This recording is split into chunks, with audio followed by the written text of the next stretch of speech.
प्रणाम, नमस्कार, वंदे मातरम। मैं ज्ञान प्रसाद मधुबनी से आपका भाई। और इस रक्षाबंधन के पावन और पवित्र अवसर पर आप सभी को रक्षाबंधन की हार्दिक शुभकामनाएं। और आज मैं आपके समक्ष आया हूँ रक्षाबंधन के अवसर पर एक छोटी सी कहानी लेकर, जो बहुत ही प्रेरक है। मैंने भी सुना तो मुझको बहुत ही अच्छा लगा। तो आइए कहानी की शुरुआत करते हैं इस रक्षाबंधन के पावन और पवित्र अवसर पे। तो आप सभी को निश्चित रूप से अच्छा लगेगा। आइए हम सभी इस कहानी को सुनते हैं। रामलाल जी एक गरीब व्यक्ति थे और वो एक सेठ के यहाँ घरेलू काम करते थे, यानी चूल्ही चौका का काम, बर्तन धोने का काम, झाड़ू लगाने का काम करते थे। और रामलाल जी इसी तरह अपनी ज़िंदगी का जीवन यापन करते थे। हुआ यूं कि रक्षाबंधन का दिन नज़दीक आ गया और रामलाल जी ने अपने सेठ को कहा कि सेठ जी, कल मैं नहीं आऊँगा क्योंकि कल रक्षाबंधन का दिन है। सेठ जी चौंके कि कल ये नहीं आएगा तो फिर घर का काम कौन करेगा। वो बोले कि क्यों, कहाँ जाना है? तो बोले कि रक्षाबंधन का दिन है और मेरी पत्नी बोली है कि हमको अपने भाई को राखी बांधना है और मेरी पत्नी अपने भाई को राखी बांधने जाएगी, तो उसको लेकर के मुझको राखी बंधवाने कल सुबह में जाना है। हमको 1000 रुपये की ज़रूरत है, 1000 रुपये आप हमें दे दें। सेठ जी बोले ठीक है, मैं 1000 रुपया दे दूँगा, लेकिन सुबह में आना और घर का जो काम है वो कर देना। उसके बाद तुम 1000 रुपया लेकर के चले जाना। और फिलहाल ऐसा करो, ये दोनों बैग जो है इसको मेरे गाड़ी में रख दो। रामलाल जी बोले ठीक है सर, मैं सुबह में आऊँगा और घर का काम करके ही फिर मैं चला जाऊँगा। रात बीतती है, सुबह होता है और सुबह होने के साथ ही रामलाल जी नहीं आते हैं और उसके जगह पर पहुंचती है कौन? उनकी पत्नी रुक्मिणी। वो सेठ जी को प्रणाम करती है। सेठ जी आश्चर्य से कहते हैं, अरे रामलाल नहीं आए, तुम आई हो? तो हाँ, उनको तेज बुखार हो गई है जिस कारण से वो नहीं आ पाए हैं। मैं आई हूँ, घर का काम मुझको करना है। सेठ जी का ठीक है, जाओ घर का काम कर दो। वो घर का काम करने के लिए जाती है। जो चूल्हा चौका होता है, बर्तन वगैरह धोना होता है, वो सभी धो देती है। और धोने के बाद आती है सेठ जी के पास और कहती है सेठ जी, घर का काम हो गया, अब मैं जाऊँगी। रामलाल जी जो बोले थे 1000 रुपया के लिए, वो आप हमें दे दीजिए। सेठ जी उसको समझाते हैं कि देखो, ये पैसा क्यों खर्च कर रही हो, क्यों जा रही हो? वहाँ जाओगी आओगी, फिर गाड़ी घोड़ा में खर्चा होगा, पैसे बर्बाद होंगे। इससे अच्छा है, तुम्हारी घर की माली हालत अच्छी नहीं है, तुम यहीं रह जाओ और नहीं जाओ। वो बोलती है सेठ जी, ये रक्षाबंधन का त्यौहार है और भाई बहन का एक प्यारा और पवित्र त्यौहार है, इसमें तो जाना ही चाहिए। और ये जो रक्षाबंधन है ना, अमीर गरीब नहीं देखता है, पैसे और न पैसा नहीं देखता है और न कोई जाति धर्म संप्रदाय देखता है। रक्षाबंधन तो भाई बहन का प्यार है, दिल का प्यार है। यहाँ पर ऊंच नीच कुछ नहीं देखा जाता है और पैसे से इस रिश्ता को तोला नहीं जा सकता है। सेठ जी बोले ठीक है, कोई बात नहीं है, तुम जाना चाहती हो तो जाओ। और ये लो 500 रुपया देती है। तो देते हैं सेठ जी। तो बोलती है रुक्मिणी, 500 1000 बोले थे, नहीं नहीं 500 रुपया है, इस पैसा को तुम रखो। और ऐसा करो कि ये जो मेरा सामान है, मुझको भी अपने बहन के यहाँ जाना है, ये जो मिठाई का पैकेट वगैरह है, ये कपड़े का जो पैकेट है, इसको तुम गाड़ी में डाल दो। तो वो लेती है 500 रुपया और उस सामान को गाड़ी में डालकर अपने घर आ जाती है। अपने घर आती है और रामलाल जी के लिए दवाई वगैरह लेकर आती है। उसके सिर पे पट्टी करती है क्योंकि बुखार बहुत तेज है, और दवाई वगैरह खिलाती है।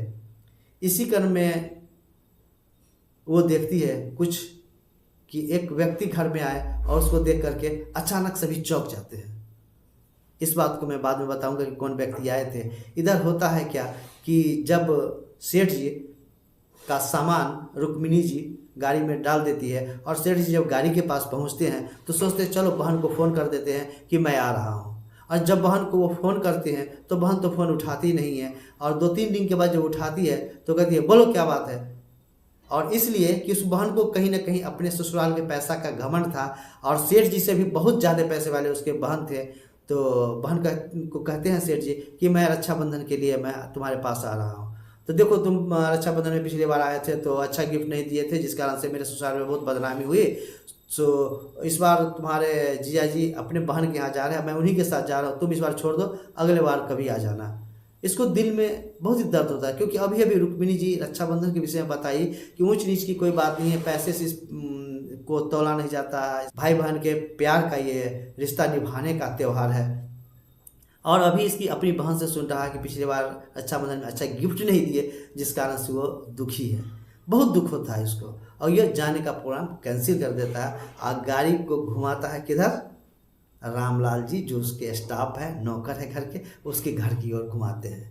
और वही आगंतुक यानी यही सेठ जी उसके घर पे पहुंचते हैं और इसको देख करके रामलाल जी और उसकी पत्नी रुक्मिणी चौंक जाती है कि सेठ जी मेरे घर पे कैसे आ गए। सेठ जी कहते हैं कि देखो, तुम ही बोली थी ना कि भाई बहन के रिश्ता में पैसे की कोई अहमियत नहीं है। मैं अपनी बहन से बात किया तो इस तरह से बोली, और मुझको याद आया कि सचमुच, और मुझको समझ भी आया कि सचमुच भाई बहन के रिश्ते में पैसे का कोई अहमियत नहीं होता है। भाई बहन का प्यार तो सच्चे दिल से होना चाहिए। और तुमको मैं देखा इतनी गरीबी में रहते हुए भी अपने भाई के पास जाने के लिए तैयार हो गई हो कि अपने भाई के पास जाना है, और इस बीच रामलाल का तबीयत खराब है तो वो नहीं जा करके तुम अपने पति की सेवा में लगी हो। तुमसे अच्छा बहन हमको कौन मिलेगा, आओ तुम मेरे कलाई पे राखी बांध दो। ये बात सुन करके रामलाल जी अकचका कर उठकर बैठ जाते हैं। उसकी पत्नी भी खड़ी हो जाती है, कहती मैं, आप तो सेठ जी हैं, बहुत बड़े पैसे वाले हैं, मैं आपको रक्षा बंधन का राखी कैसे बांध सकती हूँ।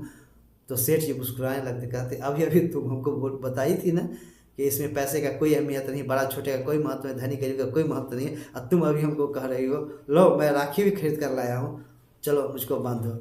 और सभी की आंखों से आंसू बहने लगते हैं, मेरे भी आंख भर आया, और रामलाल भी रोने लगते हैं, उसकी पत्नी रुक्मिणी भी रोने लगती है, और सेठ जी भी रोने लगते हैं। इसी क्रम में रक्षाबंधन का पवित्र डोर सेठ जी के हाथों पे रुक्मिणी जी बांधती है, और मिठाई जो अपने भाई के लिए लाई थी मिठाई सेठ जी को खिलाती है और पैर पकड़ के रोने लगती है। सेठ जी कहते हैं, अरे तुम मेरी बहन हुई, आज से तुम मेरी मोहबोरी बहन नहीं, तुम मेरी अपनी बहन हो।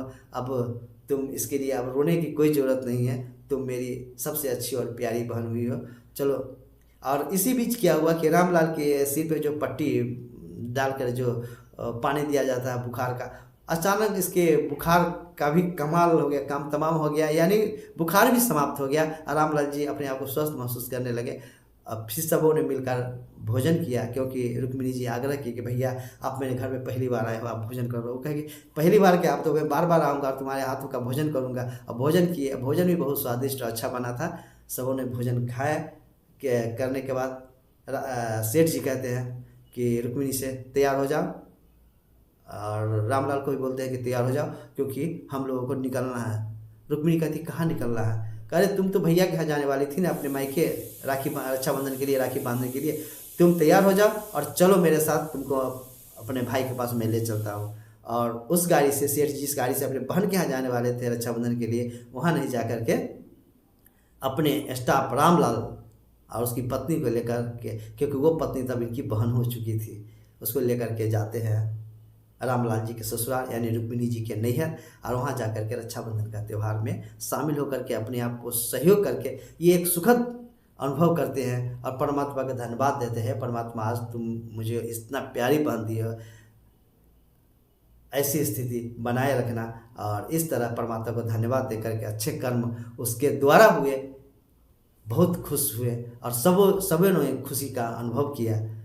तो इस तरह इस कहानी को हम लोगों ने सुना, और कहानी बहुत ही अच्छा और संदेश देने वाला है। हो सकता है ये कहानी एक कल्पना मात्र हो, लेकिन कहानी तो है तो बहुत ही महत्वपूर्ण। आपने भी सुना, निश्चित रूप से आपको भी अच्छा लगा होगा। तो इस तरह की कहानी लेकर मैं बार बार आता रहता हूँ। आपको कैसा लगा कहानी, निश्चित रूप से कमेंट में आप अपने लिखिएगा। लाइक कीजिए हमारे इस वीडियो को, और सब्सक्राइब नहीं किए हैं तो सब्सक्राइब कर दें, और इस कहानी को अधिक से अधिक लोगों को पास शेयर कीजिए, जिससे अधिक से अधिक लोग इस कहानी को सुन सके और अपने आप को अच्छा महसूस कर सके अच्छी कहानी पढ़ने के बाद। तो हम सभी ने जाना कि भाई बहन का रिश्ता में पैसे का कोई ऊंच नीच का कोई महत्व नहीं है। तो आप सभी भी किसी के भाई हैं, किसी के बहन हैं, यदि आपके पास अपना भाई नहीं, अपनी बहन नहीं है तो कोई बात नहीं है, जो भाई बहन मिल जाए उनसे आप राखी बंधवाइए, उनके साथ अपना प्यार लुटाइए और हिल मिल कर रहिए। यही तो रक्षाबंधन का त्यौहार है, जहाँ हर एक बहन को अपनी बहन समझा जाता है। तो आप सभी को मेरा प्रणाम। फिर मिलते हैं किसी अन्य वीडियो में, तब तक के लिए आप सभी को मेरा प्रणाम, नमस्कार, वंदे मातरम।